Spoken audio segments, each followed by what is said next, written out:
यः परमं तपः।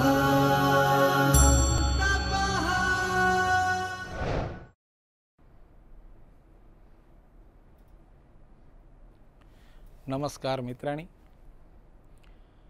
पत्राचार द्वारा संस्कृतम् इत्यस्य प्रवेशपरीक्षायाः सप्तमे पाठे भवतां सर्वेषां स्वागतम् अस्ति। अद्य वयं भाववाच्यम् इत्यस्य पाठस्य अंशान् पठिष्यामः। भाववाच्यम् ए वाक्यनी त्रण विधाओमांनी एक विधा। वाक्यना त्रण प्रकार छे, कर्तृवाच्य, कर्मवाच्य अने भाववाच्य। आ पूर्वे आप कर्तृवाच्य अने कर्मवाच्य ए बे प्रकारना वाक्योनो अभ्यास करी चूक्या छो। आजे आपणे भाववाच्यनो अभ्यास करीशुं। कर्तृवाच्यमां वाक्यरचना एक कर्ता अनुसार करवामां आवती हती, अर्थात कर्ता, कर्म अने क्रियापद। एमां कर्ता प्रथमा विभक्ति में, कर्म द्वितीया विभक्ति में अने क्रियापद ए कर्ता अनुसार करवामां आवतुं हतुं। ज्यारे कर्मवाच्य में कर्ता तृतीया विभक्ति में, कर्म प्रथमा विभक्ति में अने क्रियापद कर्म अनुसार प्रयोजवामां आवतुं हतुं। भाववाच्य में कर्मवाच्य जेवुं ज वाक्य जोवा मळे, पण अहीं केटलीक वात कर्मवाच्य करता जुदी पड़े। अहीं भाववाच्य में कर्ता तृतीया विभक्ति में अने भाववाच्य में प्रयोजातो धातु ए अकर्मक होवाने लीधे भाववाच्यनी अंदर कर्मनो अभाव होय।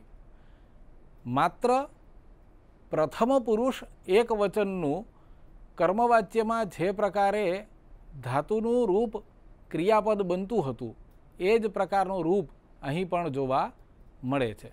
आपणे एनो विगते अभ्यास करीए। अहीं भाववाच्य में धातु अकर्मक होय छे। आ अकर्मक एटले शुं ए आपणे जाणीए। केटलाक अकर्मक अर्थात ज्यां कर्मनी अपेक्षा रहती नथी एवा केटलाक धातुओ होय छे, जे धातुओ अहीं सूचवेला छे। आ अर्थ धरावनारा धातुओ सर्वे अकर्मक धातुओ कहेवाय छे।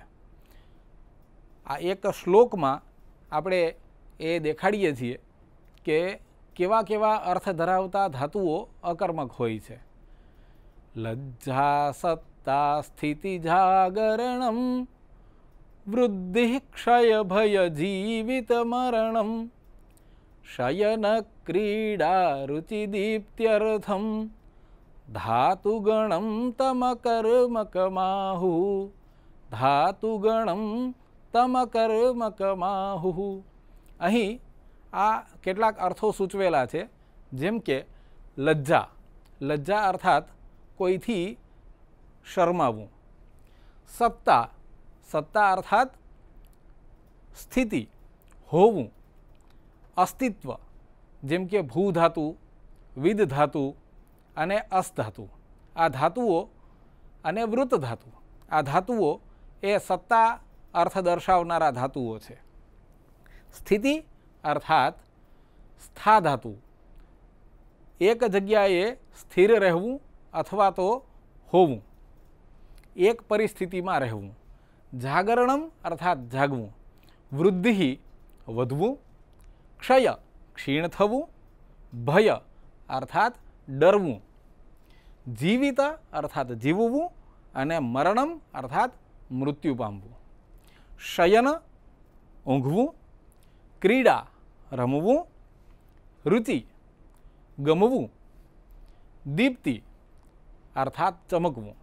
आ जे धातुओ छे ए धातुओ अकर्मक धातुओ तरीके प्रख्यात छे। आ धातुओना संयोग में कर्मनी अपेक्षा रहती નથી. આથી આ ધાતુઓ અકર્મક ધાતુઓ ગણાયા છે. તો જ્યારે આ ધાતુઓનો વાચ્ય પરિવર્તન કરીને પ્રયોગ કરવાનો હોય તો ત્યારે એનાથી બનતા ક્રિયાપદો એ ભાવવાચ્ય વાક્ય રચના તરીકે પ્રયોજાય છે. તો આવા કેટલાક વાક્યોની આપણે અહીં ઓળખ મેળવશું. પણ એ પહેલાં આ વાક્ય રચના કેવી હોય છે અને ધાતુમાંથી ક્રિયાપદ બનાવતી વખતે કેવી પ્રક્રિયા કરવાની હોય છે એ જાણી લઈએ. વાક્ય રચનામાં જેમ પૂર્વે જણાવ્યું એ પ્રમાણે કર્તા તૃતીયાયામ, કર્તા તૃતીયા વિભક્તિમાં હોય. કર્મણઃ અભાવઃ, કેમ કે અહીં કર્મની અપેક્ષા રહેતી નથી, આથી કર્મ હોતું નથી.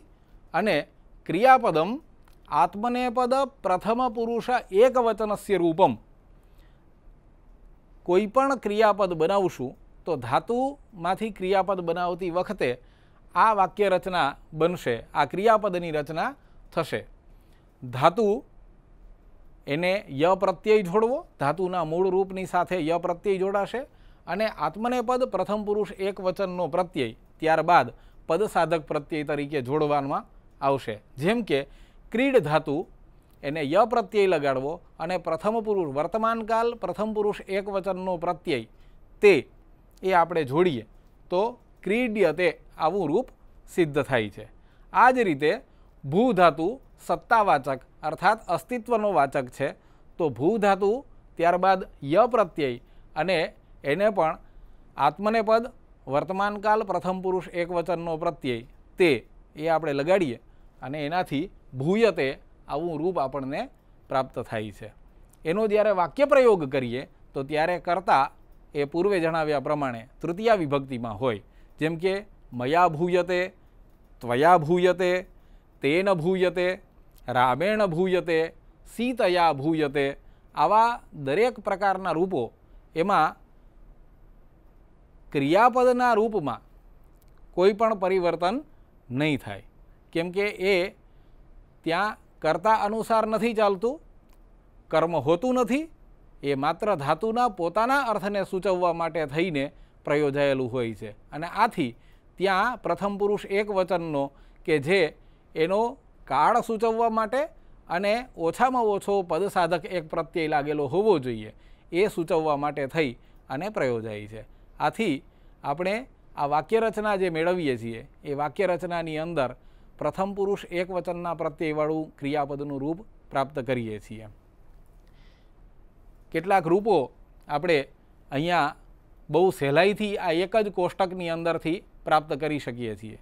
જ્યારે આપણે વાક્ય પ્રયોગ કરીએ તો ત્યારે કેટલીક બાબતો ધ્યાન રાખીએ કે જ્યારે આપણે કર્તૃવાચ્યમાં પ્રયોગ કરતા હોઈએ છીએ તો ત્યારે અસ્મદ શબ્દનું હું એવું કહેવા માટે અહમ આ રૂપ પ્રયોજીએ છીએ. જ્યારે ભાવવાચ્ય માટે આપણે પરિવર્તન કરીને તૃતીયા વિભક્તિમાં જઈશું તો ત્યાં મયા આવું રૂપ આપણને મળે છે. અને એનું જો બહુવચન લઈએ તો અસ્માભિ એ પણ આપણને પ્રાપ્ત થાય. પણ મયા હોય કે અસ્માભિ બેમાંથી ગમે તે વાક્ય રચનાનો ભાગ બનતું હોય, અહીંયા ક્રિયાપદ જ્યારે પ્રયોજાય તો અહીં શ્રુ ધાતુ છે તો એનું શ્રૂયતે આવું રૂપ જ બનશે. અર્થાત મયા શ્રૂયતે અથવા અસ્માભિ શ્રૂયતે. આ જ રીતે ત્વયા યુષ્મત શબ્દ છે એનું તૃતીયા વિભક્તિનું રૂપ બનાવીએ ત્વયા. અને એ સિવાય જો તમે બધા એવું કહીએ તો યુષ્માભિ. આમ કરશું ત્યારે પણ અહીંયા આપણે જે રૂપ પ્રાપ્ત થાય છે એ પ્રથમ પુરુષ એક વચનનું રૂપ જ આપણે ઉપયોગમાં લઈએ છીએ. એટલે શ્રૂયતે, ધાવ્યતે, વિકસ્યતે, જીવ્યતે, સ્થીયતે, મુદ્યતે, નૃત્યતે, હૃદ્યતે આવા રૂપો એ આમાંના કોઈ પણ રૂપની સાથે આપણે પ્રયોજી શકીએ. આ કોષ્ટકની અંદર દરેક શબ્દના પુલ્લિંગ, સ્ત્રીલિંગ, નપુંસકલિંગ ત્રણેય પ્રકારના રૂપો આપેલા છે. એના તૃતીયા વિભક્તિના રૂપો છે અને આપ સૌ આનો અભ્યાસ કરશો અને એ અભ્યાસ દ્વારા આપ મહાવરો કેળવો તો આપની વાક્ય રચના એ શુદ્ધ અને સિદ્ધ થશે. ધન્યવાદ. नमस्कार मित्राणि। पत्राचारद्वारा संस्कृतं प्रवेशपरीक्षायाः सप्तमपाठे भवतां सर्वेषां स्वागतमस्ति। अद्य वयं क्त प्रत्ययस्य विषये पठिष्यामः। वाक्यरचनायां केचन प्रत्ययाः भवन्ति ये क्रियापदस्य विकल्परूपेण प्रयुक्ताः भवन्ति। तत्र क्रियापदस्य अवान्तररूपेण विकल्परूपेण प्रयुज्यमानः एकः प्रत्ययः अस्ति क्त प्रत्ययः। वयम् इतः पूर्वं क्तवतु प्रत्ययस्य विषये किञ्चित् अधीतवन्तः। इदानीं क्त प्रत्ययस्य विषये किञ्चित् पठामः। पूर्वं भवन्तः कानिचन वाक्यानि अत्र पश्यन्तु। અહીંયા મિત્રો કેટલાક વાક્યો છે, એ વાક્યો અને એના અર્થને થોડું ધ્યાનથી જોઈએ. શિષ્યેણ શ્લોકઃ પઠિતઃ. શિષ્ય દ્વારા શ્લોક વંચાયો. આપણે આવું જ્યારે બોલીએ છીએ તો એ થોડું કૃત્રિમ વાક્ય હોય એવું લાગે. એટલે જ્યારે એનો અનુવાદ કરીએ છીએ તો ત્યારે ભાવગ્રહણ કરી અને આ રીતે આપણે વાક્યને વાંચતા હોઈએ છીએ, આવો અર્થ કરતા હોઈએ છીએ. શિષ્યએ શ્લોક વાંચ્યો. એ જ પ્રમાણે બાલિકયા દેવઃ પ્રણતઃ. બાલિકાએ દેવને પ્રણામ કર્યા. છાત્રૈઃ પ્રશ્નઃ પૃષ્ટઃ. છાત્રોએ પ્રશ્ન પૂછ્યા. સેવિકાઃ કાર્યાલયં ગતાઃ. સેવિકાઓ કાર્યાલય ગઈ. ચતુરયા પાઠાઃ પઠિતાઃ. અહીંયા ચતુરયા એ ચતુરા એવો શબ્દ છે, એટલે એ સૂચવે છે કે કોઈ સ્ત્રી છે. તો ચતુર એવી બાલિકાએ પાઠ વાંચ્યા. વ્યાઘ્રેણ મૃગાઃ મારિતાઃ. વાઘે મૃગને મારી નાખ્યા. લલનાભિઃ લેખાઃ લિખિતાઃ. લલના એટલે સ્ત્રીઓ. સ્ત્રીઓએ, સુંદરી સ્ત્રીઓએ લેખો લખ્યા. માર્જારેણ મૂષકાઃ ભક્ષિતાઃ. માર્જાર બિલાડો, અને આપણે ગુજરાતીમાં બિલાડી આવું કહેતા હોઈએ છીએ. અહીંયા પણ માર્જારેણ એવું છે તો એ પુલ્લિંગ શબ્દ હોવાને લીધે બિલાડાએ મૂષકાઃ ઉંદરોને ભક્ષિતાઃ ખાધા. તો આ વાક્યોમાં પઠિતઃ, પ્રણતઃ, પૃષ્ટઃ, ગતાઃ, પઠિતાઃ, મારિતાઃ, લિખિતાઃ, ભક્ષિતાઃ આ જે શબ્દો એ આપણને क्त પ્રત્યયાંત શબ્દો તરીકે પ્રાપ્ત થાય છે. અહીં મૂળ ધાતુ અને ધાતુ બાદ ઈકાર અથવા તો સીધો જ क्त પ્રત્યયનો તકાર જોવા મળે છે. તો આ પરિસ્થિતિમાં રચાયેલું ભૂત કૃદંતનું વાક્ય એ કર્મવાચ્ય અથવા તો ભાવવાચ્યમાં પ્રયોજાતું હોય છે. क्त પ્રત્યયનો પ્રયોગ એ કર્મવાચ્ય અને ભાવવાચ્યની વાક્યરચના હોય એ વાક્યરચનામાં આપણે કરતા હોઈએ છીએ. ક્તવતુ પ્રત્યયનો પ્રયોગ એ કર્તરી વાક્યરચનામાં થાય છે. અહીં પઠિતઃ એમાં પઠ ધાતુ, ત્યારબાદ આવતો क्त પ્રત્યય એને ઈકાર સહિતનો અહીં આપણે વાંચીએ એટલે પઠિતઃ આવું રૂપ મળે છે. જ્યારે આ क्त પ્રત્યયાંત વાક્ય સિદ્ધ થાય ત્યારે એમાં પઠિત, પ્રણત, પૃષ્ટ વગેરે જે રૂપો છે એ રૂપો વિશેષણ બનતા હોવાથી એ કર્મવાચ્યમાં કર્મનું વિશેષણ બની અને પ્રયોજવામાં આવે છે. આપણે જરા ધ્યાન દઈએ તો કર્મવાચ્ય અને ભાવવાચ્યમાં ભૂતકાળનું વાક્ય જ્યારે દર્શાવવું હોય તો ત્યારે ક્રિયાપદના બદલે આ ભૂત કૃદંત એના ક્ત પ્રત્યયનો પ્રયોગ કરવામાં આવે છે. આ પ્રકારનું વાક્ય બનાવતી વખતે કર્મવાચ્ય અને ભાવવાચ્ય પ્રમાણે વાક્યમાં કર્તા તૃતીયા વિભક્તિમાં, જો કર્મ હોય તો, કેમ કે કર્મવાચ્ય હશે તો કર્મ હશે, પણ ભાવવાચ્ય હશે તો કર્મ નહીં હોય. તો આ પરિસ્થિતિમાં જો કર્મ હોય તો એ પ્રથમા વિભક્તિમાં પ્રયોજાશે. અને ત્યારબાદ જે ત પ્રત્યયવાળું પદ બને છે એ પદ કર્મ હોય તો એ અનુસાર, અને જો કર્મ ન હોય તો નપુંસકલિંગ પ્રથમા એક વચનમાં એનો પ્રયોગ કરવામાં આવશે. આ વાતને ધ્યાનમાં રાખતા આપણે કેટલોક અભ્યાસ કરશું. ભૂતકૃદંતનું રૂપ કઈ રીતે બને? તો ધાતુ, ત્યારબાદ ક્ત પ્રત્યય અને લિંગવચન વિભક્તિનો પ્રત્યય. આ જે લિંગવચન વિભક્તિનો પ્રત્યય છે એ વિશેષણ બનતું હોવાને લીધે જે કર્મ હોય, વિશેષ્ય હોય, એને અનુસરીને એ પ્રત્યય મૂકવાનો થાય છે. જેમ કે પઠ ધાતુને ભૂતકૃદંતનો ક્ત પ્રત્યય લગાડીએ અને પઠિત આવું રૂપ આપણને પ્રાપ્ત થાય, તો હવે આ પઠિતને આપણે કયા શબ્દના વિશેષણ તરીકે પ્રયોજીએ છીએ એ જોવું પડે.